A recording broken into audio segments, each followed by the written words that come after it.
যে যে দেখার চর্চা, কিভাবে দেখতে, ছবি তোলা তো পরের, আগে তো দেখতে শেখা। আর যতক্ষণ পর্যন্ত না দেখতে শিখছি আমরা, এই যে এত বড় একটা জায়গায় দাঁড়িয়ে থেকে আমি এতখানি জায়গাকে দেখছি, এই সবটা তো নিশ্চয়ই ফটোগ্রাফের নয়।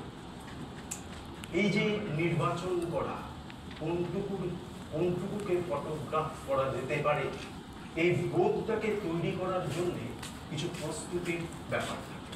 কিন্তু দুর্ভাগ্য আমাদের মতন দেশে কিন্তু ফটোগ্রাফিটা বাদ দিন, আমি বলি এই যে দেখার যে শেখানোর ভার, এই দায়িত্ব কেউই পালন করে না। তো আমি প্রথমে আপনাদের একটু কতগুলো ছবি দেখাই। এগুলো সব আরবান ল্যান্ডস্কেপের। এই ঘটনাটা হচ্ছে যে বেশ কিছুদিন আগে আমি খুব বেড়াতে ভালোবাসি, পাহাড়ে যাই, ছবি তুলি, ঘুরে বেড়াই। তো কিন্নর ভ্যালি গিয়েছিলাম 2004-05 সাল নাগাদ। অপূর্ব কিন্নর ভ্যালি, তার সৌন্দর্য ছবি তুলেছিলাম, খুব ভালো লেগেছিল। আবার লোভে পড়ে 2018 সালে যাই।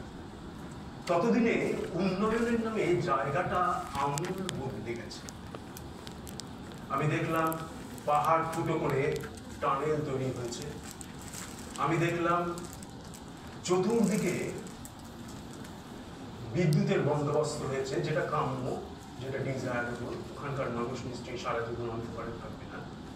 কিন্তু দেখলাম যে বিদ্যুতের প্রয়োজনে, ইলেকট্রিফিকেশনের প্রয়োজনে যথেচ্ছভাবে যেখানে সেখানে ইলেকট্রিকের পোস্ট পোতা হয়েছে এবং তারগুলোকে বিক্ষিপ্তভাবে লাগানো হয়েছে, যার ফলে গোটা ভ্যালির সৌন্দর্য দারুণভাবে বিকৃত হচ্ছে। আমাদের গাড়িটা চলার পথে বেশ খানিকক্ষণের জন্য ধসে আটকে ছিল। আমি প্রায় আধ ঘন্টা একটা নির্দিষ্ট জায়গায় দাঁড়িয়েছিলাম এবং ওই আধ ঘন্টা ধরে আমি ঘুরে ঘুরে দেখছিলাম যে তারগুলো, যে পোস্টগুলো ওখানে বসানো হয়েছে, সেগুলো একটু পরিকল্পনা করে দৃশ্য দূষণ না করে বসানো যেত কিনা।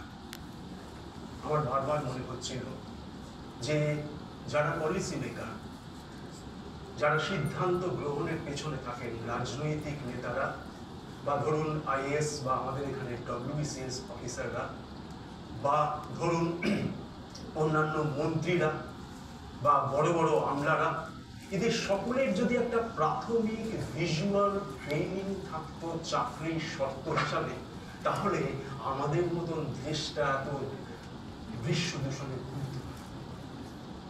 এই কথা বলে আমি কতগুলো ছবি দেখাই। আমি একটু অনুরোধ করবো যে লাইটটা অফ করা যাবে, ছবি তো লাইটের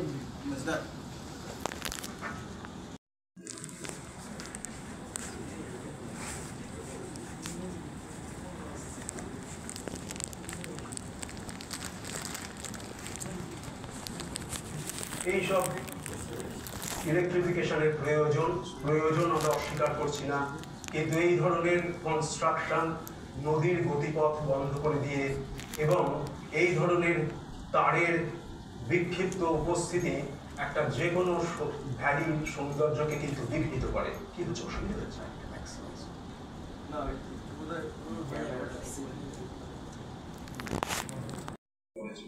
ওই মন্দিরটা, ওই গলি, ওর পাশে ঠিক ওই জায়গাতে এগুলো লাগানোর খুব দরকার ছিল। আমি আপনাদের সকলকে ভাবতে বলছি, অনুরোধ করছি, আমার খুব ইচ্ছা করে এইগুলো নিয়ে এই অল্প বয়সী ছেলে মেয়েদের সঙ্গে কথা বলা। কারণ আগামী দিনে এরাই কিন্তু সিদ্ধান্ত নেবে, এরাই কিন্তু দেশটাকে চালাবে। এবং এই চারদিকের এই যে ভিজুয়াল পলিউশন, এর হাত থেকে যদি আমাদের বাঁচতে হয়, তাহলে এদের উপর নির্ভর করা ছাড়া আমাদের আর অন্য কোনো পথ খোলা নেই। দেখুন, এই যে কনস্ট্রাকশন, পাহাড়ের পেট ফুটো করে, আপনি মানেন না মানেন না, এই যে দিল্লির রাস্তায় এইভাবে তারের উপস্থিতি চোখের পক্ষে পীড়াদায়ক, অস্বস্তিকর। মন্দির, মসজিদ, চার্চ বলুন, কেউ কিন্তু এর হাত থেকে মুক্তি পায়নি। দেখুন, এই হোটেল প্যারামাউন্ট প্যালেস, কি চমৎকার তার বিল্ডিং, কিন্তু সেটাকেও তার দিয়ে আমরা নষ্ট করে ফেলেছে। তিস্তা নদী দেখুন, উপর দিয়ে তারগুলো গেছে একরকম, এই যদি একটু, আমি জানি ছবির কোয়ালিটি খুব ভালো নয়, কিন্তু নদীর বুকে দেখুন, এই নদীর একদম তলার দিকে ছবিটা যদি দেখেন, ওখানে অজস্র তার রয়েছে।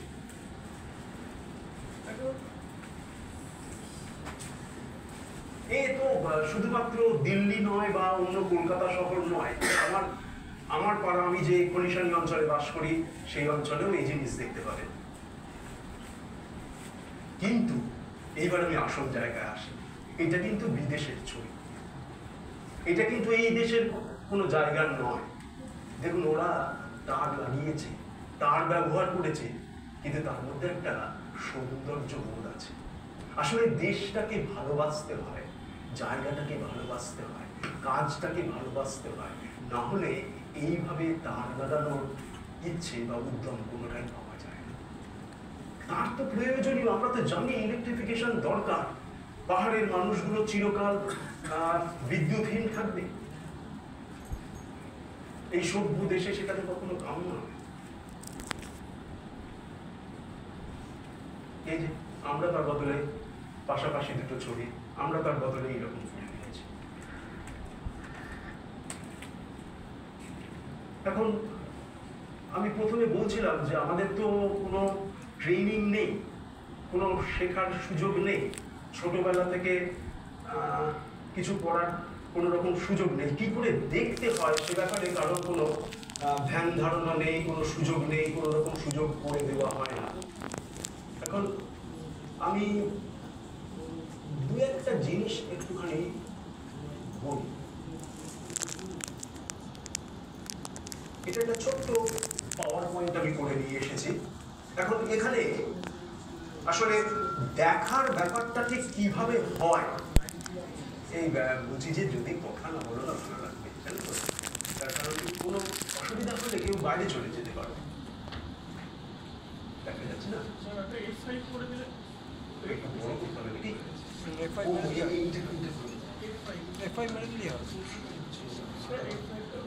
মাঝে মাঝেই এবার তুই পাশে থাক, নাহলে আমার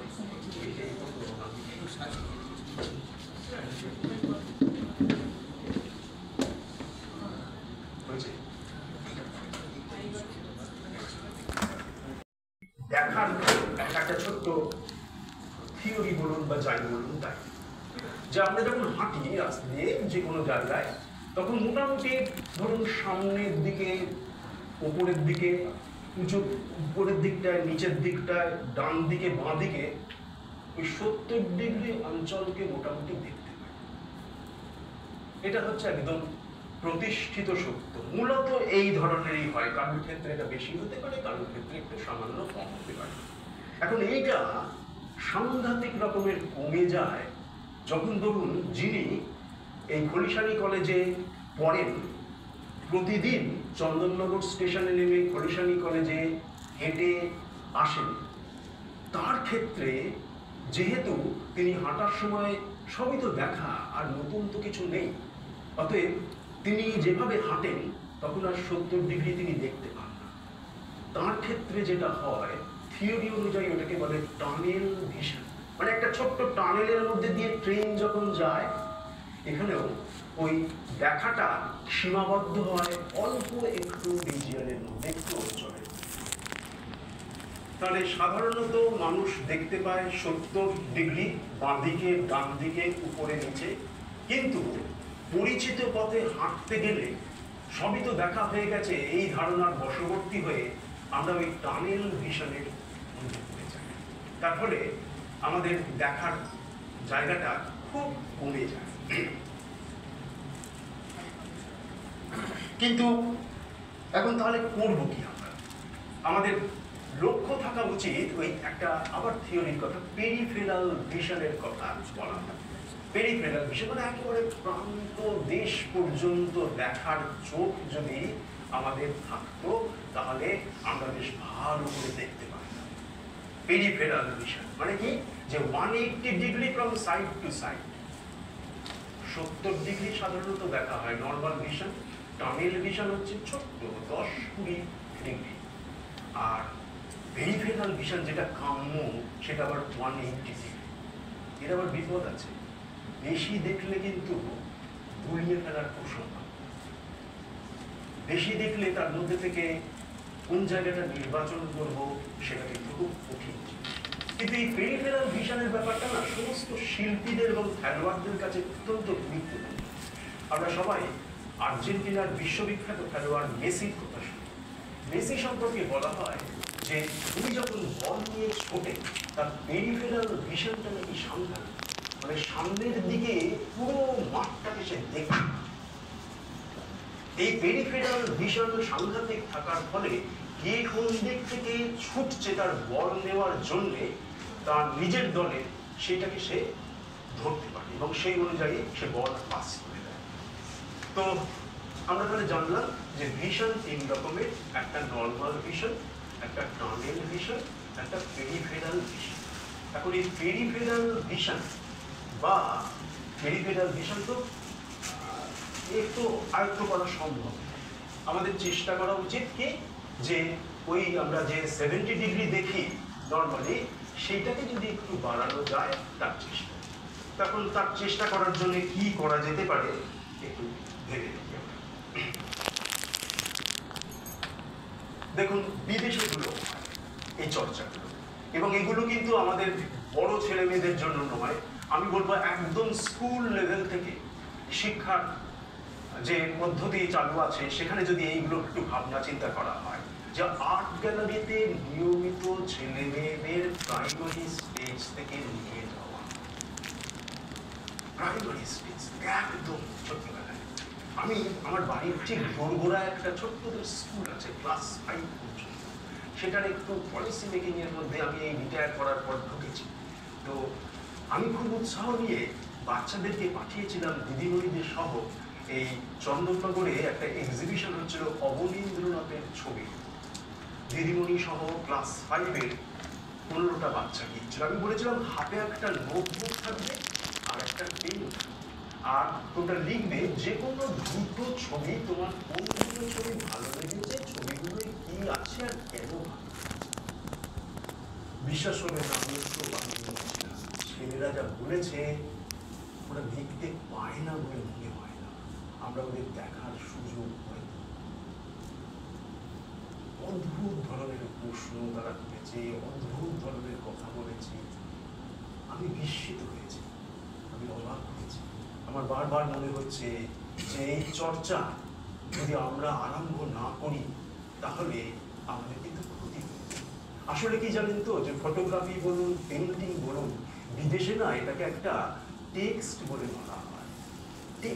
টেক্সট বই যেমন হয়, যে গদ্য বই, আমরা গদ্যের একটা প্রবন্ধ টেক্সট হয়, ছোট গল্প একটা টেক্সট হয়, কবিতা, উপন্যাস এগুলো টেক্সট হয়।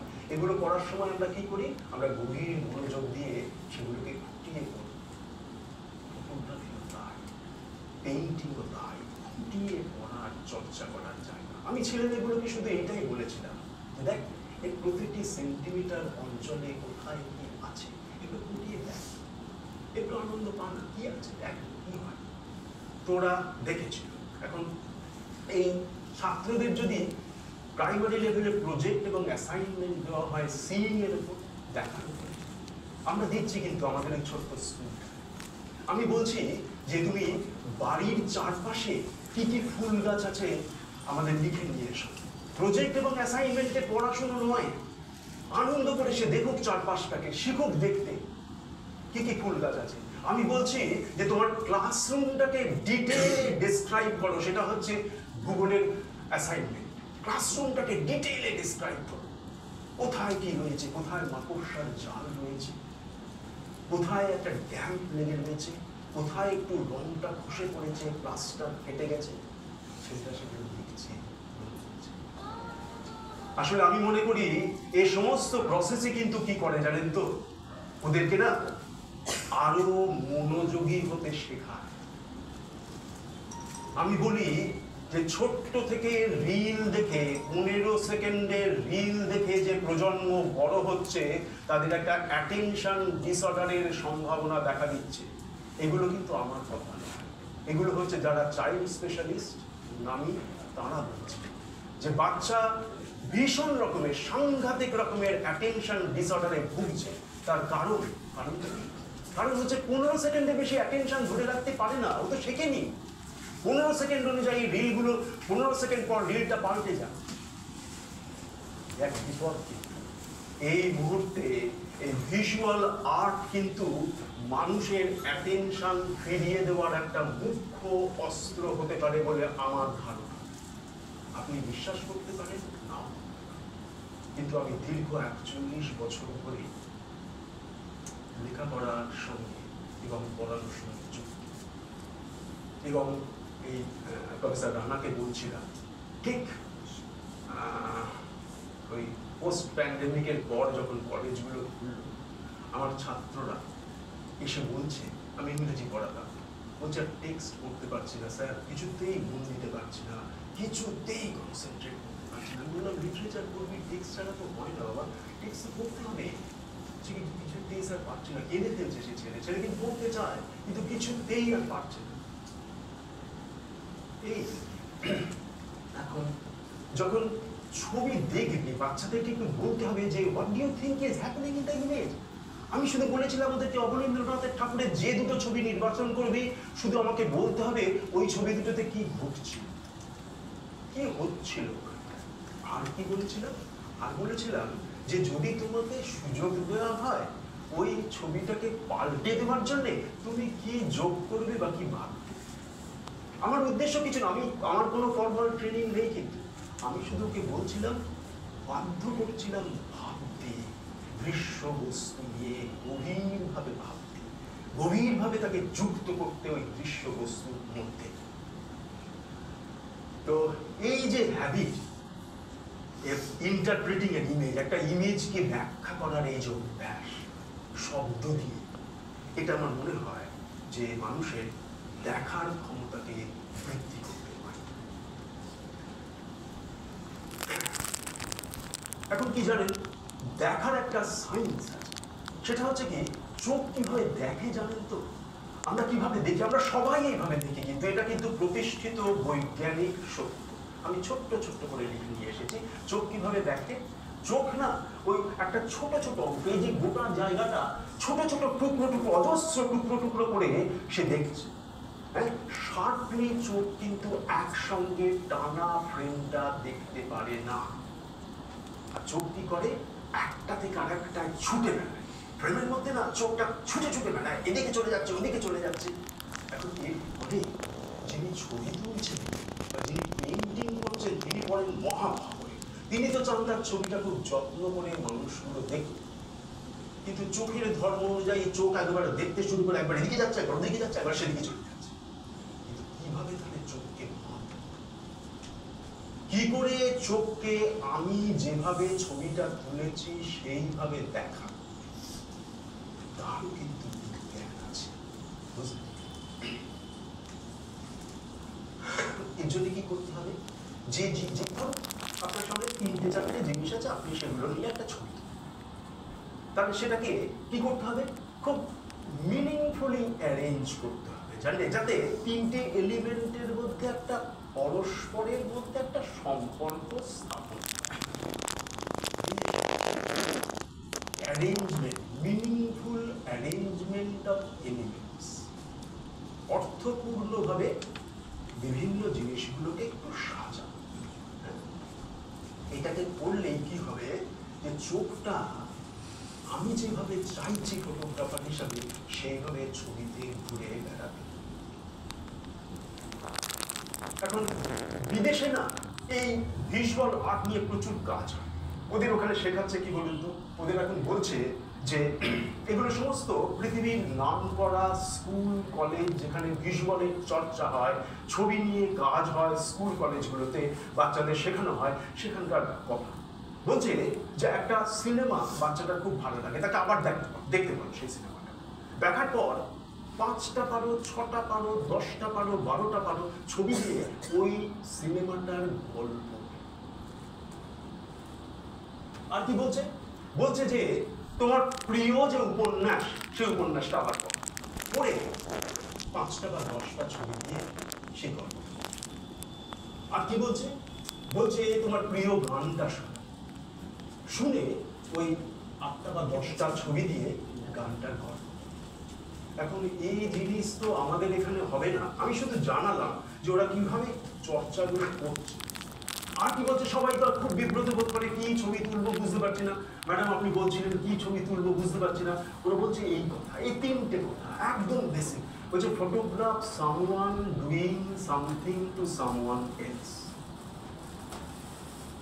একটা লোক রয়েছে আমার এতে ফ্রেমের মধ্যে, সে কিছু একটা করছে, কারোর একটা সঙ্গে সে হাসি ঠাট্টা মশকরা করছে, ঝগড়া করছে, মারামারি করছে, বকাবকি করছে, রাগ করছে, এই যে ইন্টারাকশন হচ্ছে, সেটা হচ্ছে মুভমেন্ট ক্যাপচারিং ফটোগ্রাফ। আর বলছে যে একটা ছবিতে চেষ্টা করে দেখো না, যদি 2-3 লোক রাখা যায় অন্তত।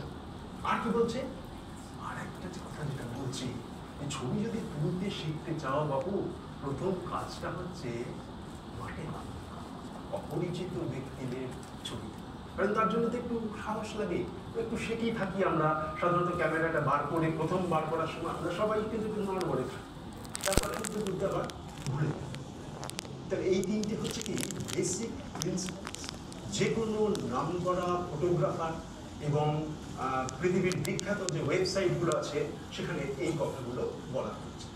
আচ্ছা বলতে এবার এটাকে ছোট করে বলি, কতগুলো ছবি করে ইয়ে করবো, ফুলস্ক্রিন থেকে বেরোতে হয়, এখান থেকে বেরোতে হয়। হ্যাঁ এই পাইপ থেকে ইয়ে থেকে বেরোতে ইয়ে।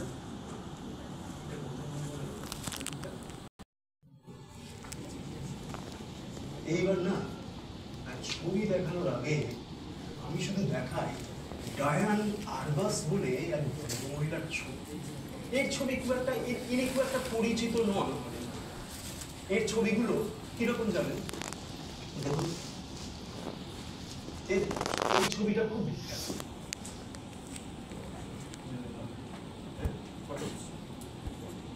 বুঝবে তো নাকি? এটা একটা বিখ্যাত ছবি। কেন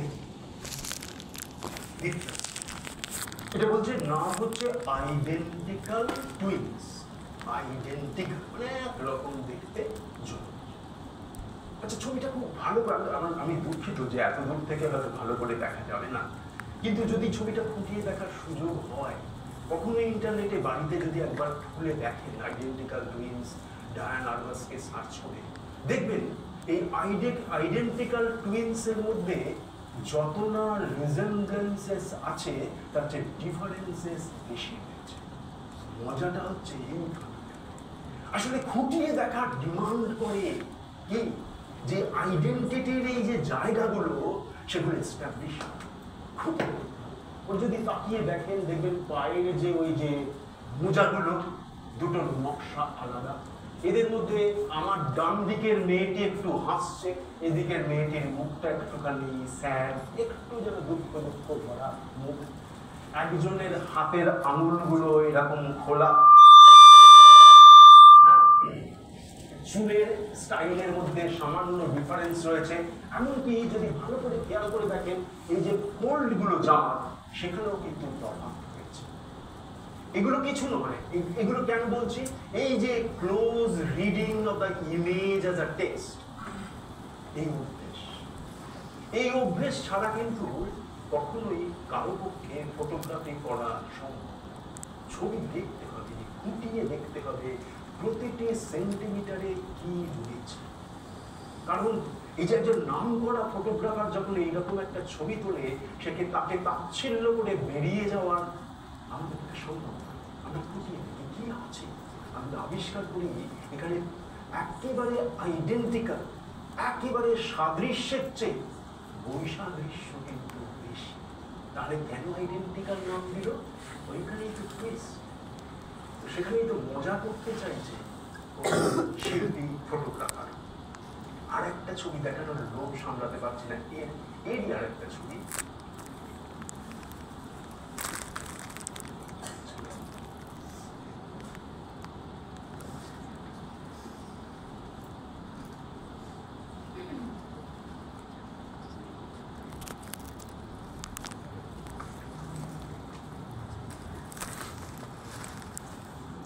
এইটা এই যে এর নাম হচ্ছে family on their lawn one Sunday in New York. তারা পরিবার। আচ্ছা, এই ছবিটা দেখে দূর থেকে দেখেও কি মনে হচ্ছে? একজন হাজব্যান্ড শুয়ে রয়েছে, একজন ওয়াইফ শুয়ে রয়েছে, একজন বাচ্চা শুয়ে রয়েছে। কি কিছু বোঝা যাচ্ছে? এই ভিজুয়াল ল্যাঙ্গুয়েজ কি কমিউনিকেট করছে? হ্যাঁ? যে এদের মধ্যে বন্ডিং খুব একটা ভালো নেই।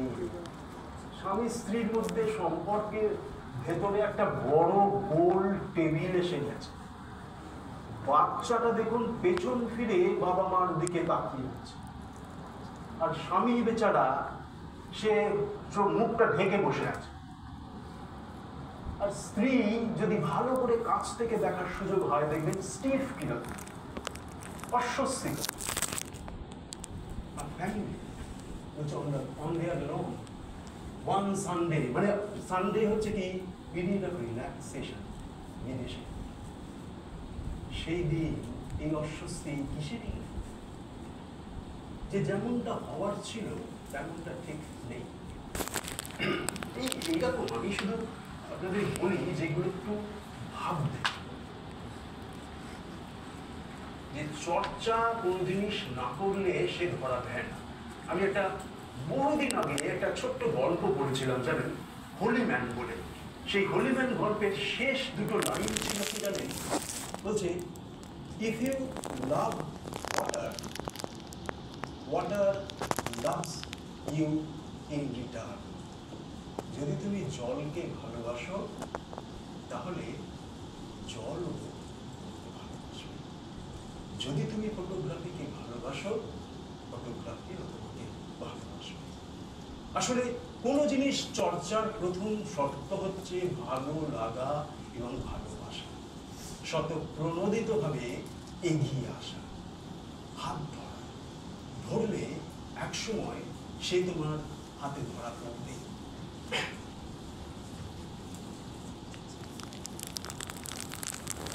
যে এইবারে আমি লোকটাকে তখন বকবক করছি, এবার লোকে বলতে পারে যে এই আবার কি করে, তো আমার কিছু ছবি দেখা, এগুলো রঙিন ছবি, খুব তাড়াতাড়ি দেখা। এটা বহুদিন আগে, এই 2023 সালে আমি একটা ট্রেকিং এ গিয়েছিলাম। সেই ট্রেকিং এর ছবি, আলোর মজাটা ঠিক বোঝা যাচ্ছে না। এটা লখনউ। দেখুন, photography is all about shape, line and form.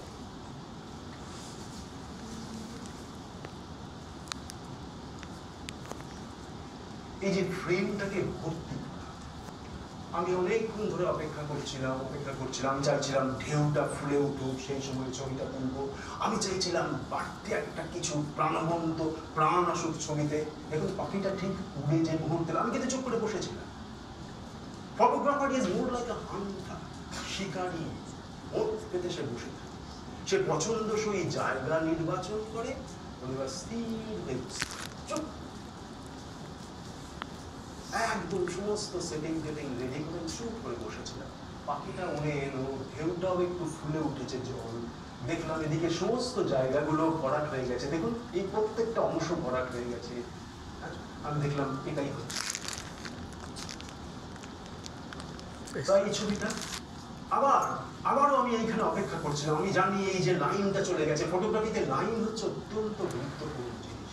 ওই যে স্ট্রেট একটা লাইনটা কি করছে, চোখটাকে আমার নিয়ে যাচ্ছে ওই দুটো নৌকোর ফাঁকটা। এখন ফাঁকটা ফাঁকা থাকলে তো আর কি দেখাবো চোখকে তো টেনে নিয়ে গেলাম, চলুন চলুন চোখ, আপনাকে দেখাবো কিছুই নেই। তাহলে কি হবে? আমি আবার ওর পেতে বসে অপেক্ষা করছি। সবসময় তো অপেক্ষায় সফল হবো না। ধৈর্য ফটোগ্রাফারের বড় জিনিস হচ্ছে। অপেক্ষা করতে কিন্তু একটি ছেলে আর মেয়ে এসে আসবেই, এই একেবারে মানে নিয়ম, অপেক্ষা করলে আসবে। এই যে একটা মজা, এই যে একজন বৃদ্ধ ব্যক্তি, তারও তো একটু বাড়িতে নানান রকম নিয়ম কানুন, খেতে দেয় না ঠিক করে, ওষুধপত্র খেতে হয়, কোলেস্ট্রল আছে, প্রেশার আছে, সুগার আছে। সেই জগদ্ধাত্রী পুজোর সকালবেলায় সকালে টিফিন খাওয়ার জন্য আমি এসেছে চা, নানপুরি, ডিম সেদ্ধ, পাশে ওষুধের দোকান। এই যে মজাগুলো, এই যে রাস্তায় প্রতি মুহূর্তে নানান রকম টুইস্ট অ্যান্ড টার্ন চলছে, সেগুলোই তো ছবির বিষয়, সেগুলোই তো মজা দিতে পারে আমাদেরকে। এই যে বৃদ্ধ দেখুন কিরকম মুখ বেঁকে গেছে, কিন্তু জিভের যে স্বাদ, লোভ, এ তো চিরকালীন, এতে যাবে না। বা এই যে হাতগুলোকে গুলিয়ে দেওয়া, দেখুন এই যে পাশে যে ভদ্রমহিলা রয়েছে তার সঙ্গে এর হাতটা, আমার এই আরেকটা হাত যেখানে পদ্ম ধরা রয়েছে, আমার আর একটা হাত, এই যে কনফিউশন তৈরি করে দেওয়া, এটাই ফটোগ্রাফি। ফটোগ্রাফিতে যদি না একটা এলিমেন্ট অফ মিস্ট্রি থাকে, রহস্য থাকে, তাহলে সেই ছবি বেশিক্ষণ কেউ দেখবে। আপনাকে প্রথম যে কথাটা মানতে হবে সেটা হচ্ছে কি, যে আপনি তখনই ফটোগ্রাফার হিসাবে সফল যখন আপনার ছবি দেখার জন্য একটুখানি বাড়তি সময় দর্শক দেন। আরে এটা কি হলো ঠিক তো বুঝতে পারছি না, আরেকবার দেখি। এইটা যেই করলো জানলেন, আপনি কিন্তু কিছুটা হলেও নম্বর পেয়ে